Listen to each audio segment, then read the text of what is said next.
One else. If you think that Botox and cosmetic surgery is the only way to become attractive, successful and beautiful, you are wrong. You are very much mistaken. My name is Renee Eiserman and I'm the author and founder of Yoga for Face. I promise you that you can look 10 years younger and enjoy looking at yourself in the mirror again without Botox and cosmetic surgery, with just simple exercises in your daily life. Now it's up to you to take action. I'm looking forward to you.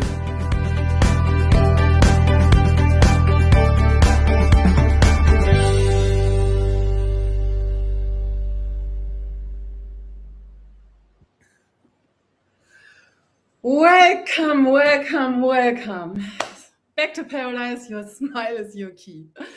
And this is going to be a new episode. You see the magic. I have a magic sofa, really a paradise sofa, and I have the best guests ever today to open this new season and to change the world a little bit.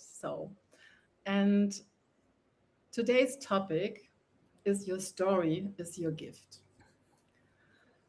So I'm having goosebumps. And on my paradise sofa, I have Teresa Velardi today.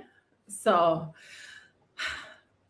you are such a good friend, but you are not a good friend. You are an amazing expert when it comes to telling your story in an authentic way, looking behind the curtains and bring a story to life. Become a Amazon bestseller, have your show, your podcast. So you are the expert to guide people in public, right? Mm-hmm. And you are the person who's making a difference when it comes to real conversation. So welcome on my paradise sofa. Thank you. I haven't been in paradise in a long time. It's gorgeous. Thank you so much, Renee. Thank you. And I love your opening. You jumping at the end is just like pure joy. It's just great. I love it. Yeah.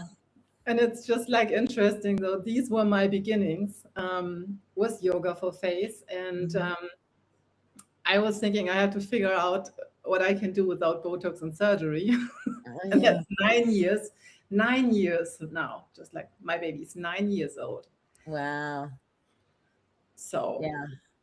And now you see me 9 years later in a total different version, appearance, and even in a much more clarity position I've ever been in my whole life.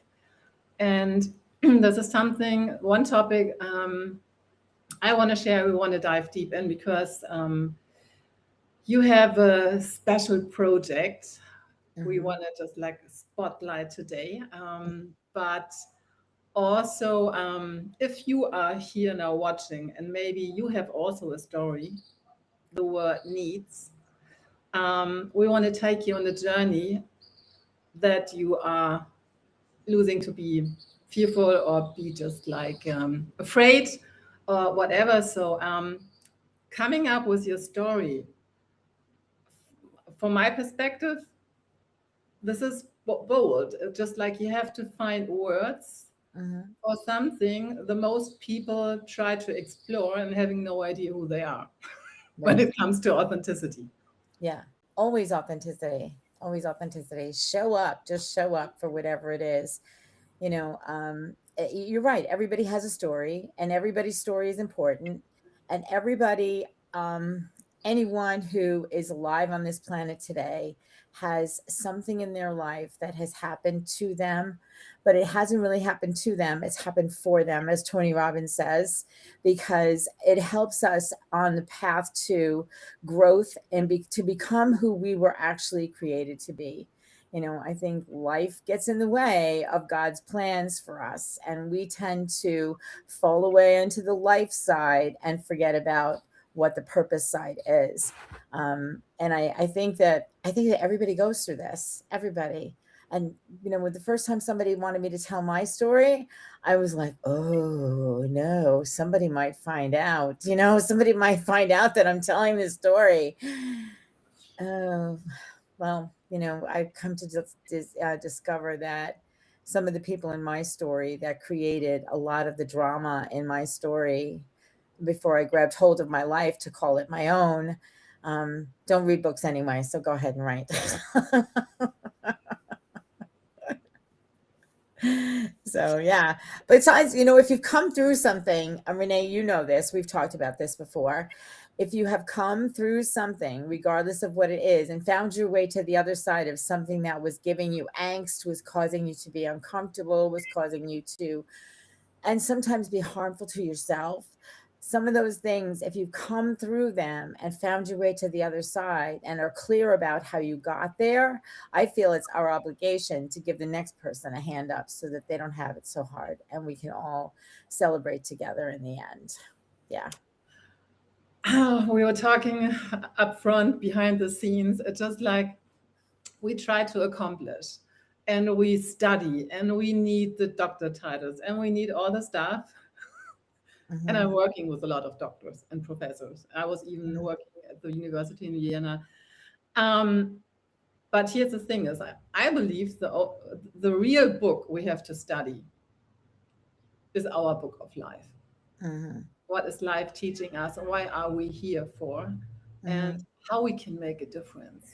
So I studied the smile from head to toe. It's just like, okay, that this is the game changer, and why it's even like can guide you through to the most painful experiences in life. So this is where I'm coming from, and I know we met each other in a time when my life was total crushing apart, just like from one night over the other, with the accident from my friend here visiting me in the DR. And so, and this is where it's so important, first of all, who you surround yourself with. So I'm thankful because I experienced really in this time, the first time, a safe place where I was able to cry, even like in public. So that was a big opening for me, making a different experience. And this is what we need. And then just like can share. Yeah, when I met you, you were going through some stuff. But you know what was really interesting about that and really beautiful about that time period is you were showing up. You were showing up with your emotions, you were showing up with your feelings, and you were at the same time showing up for your friend. So, we have the capacity to do more than we think we can, and it's not necessarily doesn't always necessarily feel good. It doesn't always bring us to that place of joy and happiness and, all, lollipops and roses. That doesn't happen that way. Life doesn't happen that way.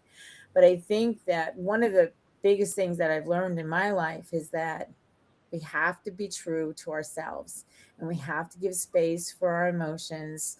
And as you say, that's where your smile comes from, that place. And your smile is your what do you say? Your smile is the key. Your smile is the key.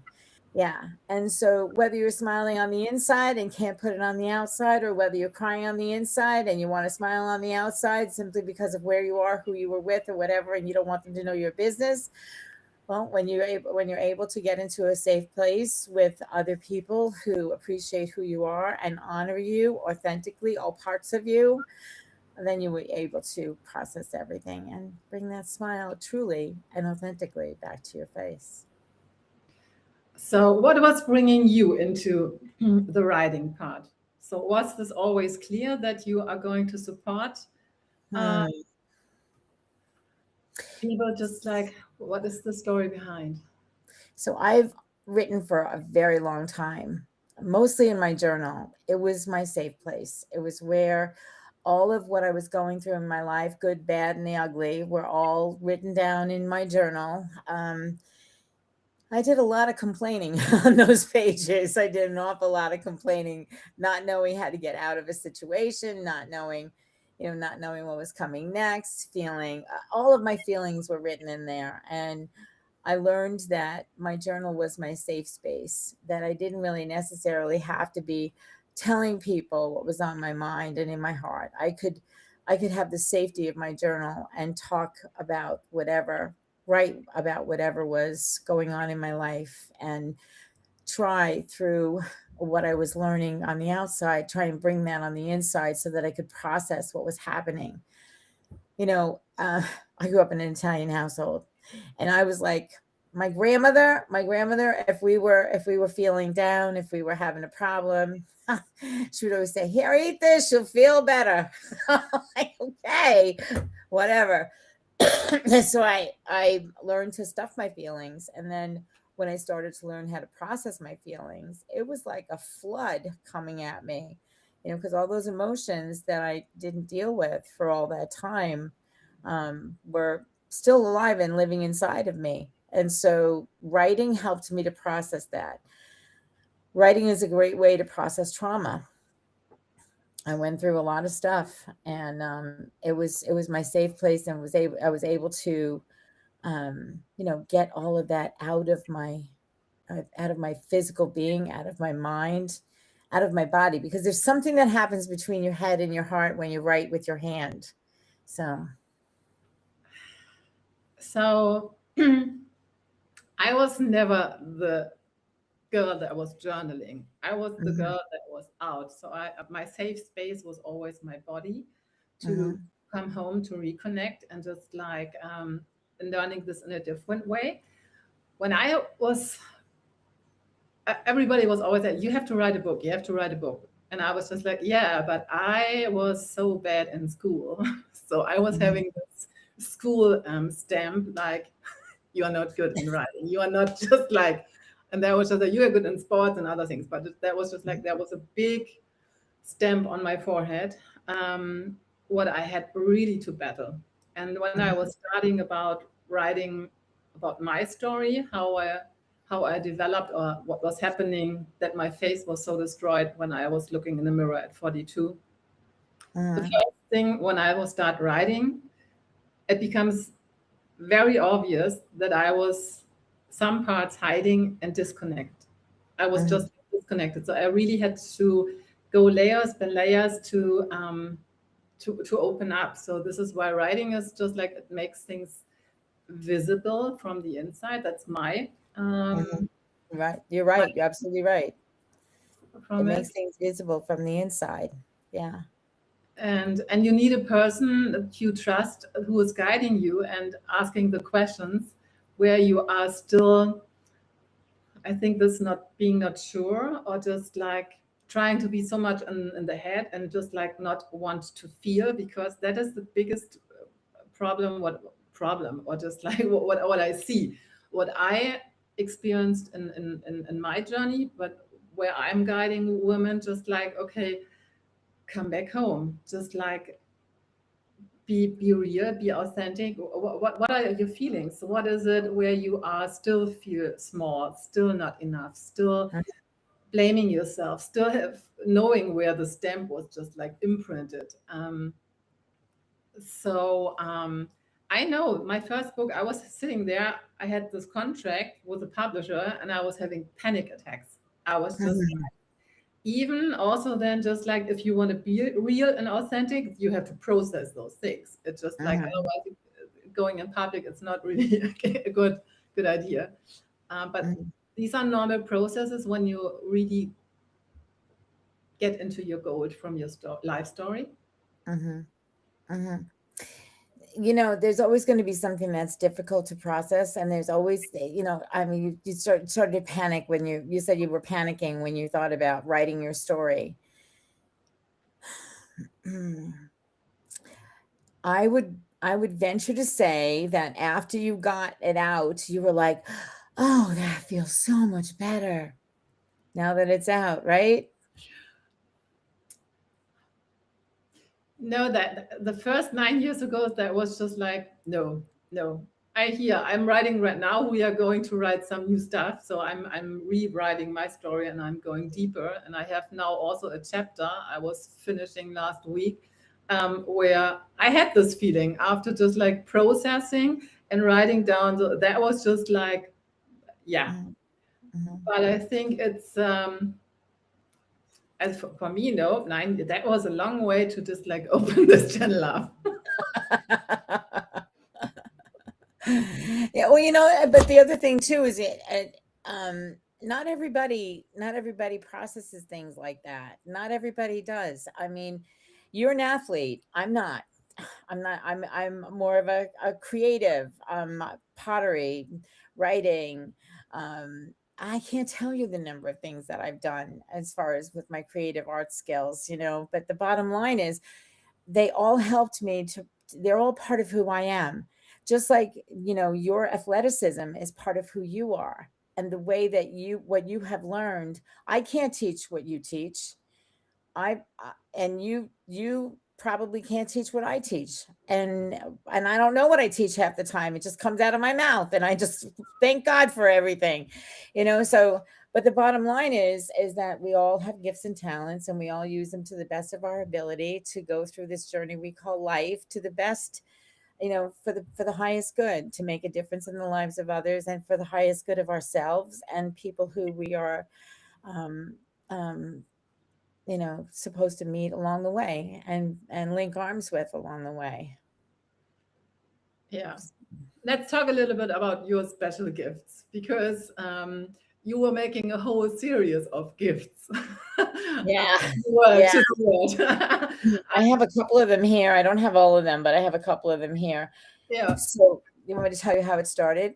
Now, yeah, I want to know how the gift story started because yeah, I'm Yeah. curious. I know that I'm part of it, but I think Yes, you are. we never talked about just like when did you start and what was the yeah, give us some insights. So when I was in high school, I discovered that I had a gift of making pottery. And yeah. And the teacher said to me, "You've done this before." And I'm like, nope. That was my first time. And I loved it. It felt natural to me. It was easy for me. So I embraced it as a gift that I had come here with this and I was able to do this. And for years and years and years, I made pottery. And I was doing a lot of inside work. I was trying to figure out like, I had one of those come to Jesus moments where I stood in front of the mirror and I was looking at myself and I was crying. And I asked myself two questions. Who are you and why are you here? And then I stopped myself. I'm like, well, that's interesting. Who am I now in relationship to who I was before this situation occurred in my life? Or who am I inside? Who am I essentially? Like, what am I made of? What are my gifts? What are my talents? What am I supposed to be doing? Who was I created to be? And the second question, why am I here? Why was I still staying in this mess of a marriage? Number one. And number two, because I had lost myself completely in that mess. But the why am I here? I couldn't answer. I couldn't answer from a higher perspective. I couldn't answer it.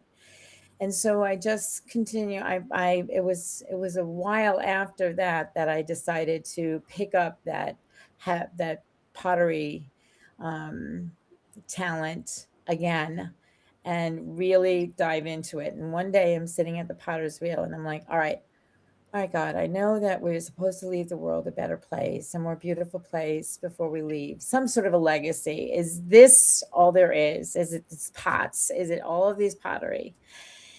And I heard in my spirit that there were books. Now I'd been journaling and I'm like, I really don't want to write this in books for people. I really did not want to be, talking about the trash of my life out in public, either verbally or through the written word. And I heard a daily gift, and I'm like, daily gift. All right, so, and then I heard gratitude first. And so I started this book series called the Daily Gift Books, and there's the gratitude book right there. Yeah. And it's not me, it's not just me. It's almost like a devotional kind of thing, but I have all these different voices. I invited a lot of people to come on board and tell a story in relationship to gratitude. And then I got other creative friends of mine involved in this process. And I had a high school friend give me permission to use one of the pictures from one of the beaches that I grew up on. And we have a beautiful picture of part of my life in the daily gift of gratitude. And then I was like, oh, this is pretty good. I just had a blast doing it.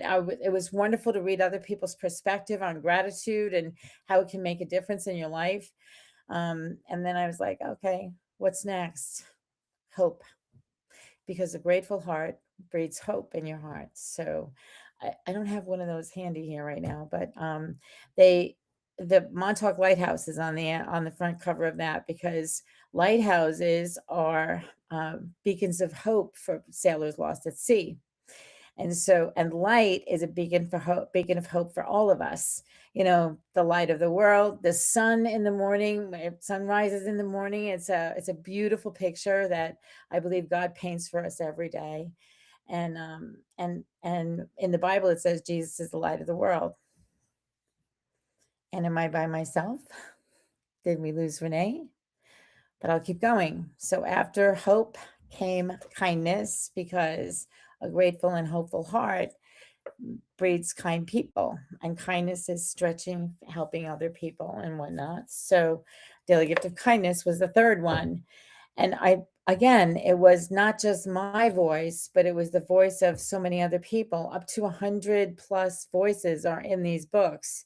And Renee has written in several of them. I think she wrote in A Daily Gift of Hope, A Daily Gift of Peace, which was the next one. This is A Daily Gift of Peace, riding on top of the wings of the seagull. And this picture was from a childhood friend who lives in the Outer Banks, and he takes a picture of the sunrise every day. So that was a beautiful gift that he gave me, to be able to use that on the book. And then next came friendship. And now we are looking for stories for A Daily Gift of Inspiration. And I've been gathering a bunch of them. So we're getting ready to have the cutoff date on that be May the 30th. And we're going to publish that book on June 30th. So if you have a story that you would like to add to that, you can just go to dailygiftbookseries.com, and all the information is there. I'm not sure where Renee is. I hope she comes back. But that's what I do. I am a publisher, and I help you get your story told in books. Children's books are very popular today. I get a lot of people come to me with children's books, and I think they're really important, because in this day and age, when children don't know, none of us mostly know, even all of us don't know what's going to happen from one day to the next. It's every day's a new page in the book, so to speak. But children need guidance. They need to know that their family, their parents, their friends are able to give them the best experience possible. And with the world a crazy place the way that it is, they find solace with the people that they love, and in the pages of the books, the stories that they love. So I get the opportunity to take people's ideas for children's books that have a lesson in them, and turn them into beautiful books that kids can enjoy. And it's just a wonderful, wonderful experience. And I'm not exactly sure what's happening here. So I don't even have a way to see if there's any questions that I can answer. So